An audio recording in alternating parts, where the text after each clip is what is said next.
Condyloid joints allow movement in two planes, primarily flexion and extension, as well as some abduction and adduction.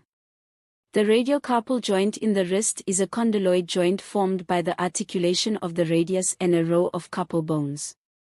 This joint allows for flexion, extension, abduction, and adduction movements of the hand.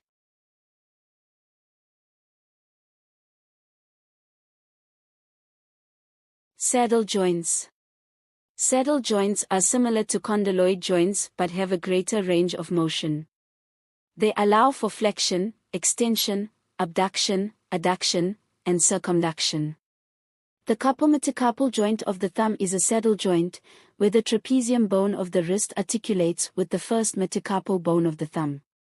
This joint allows for various movements.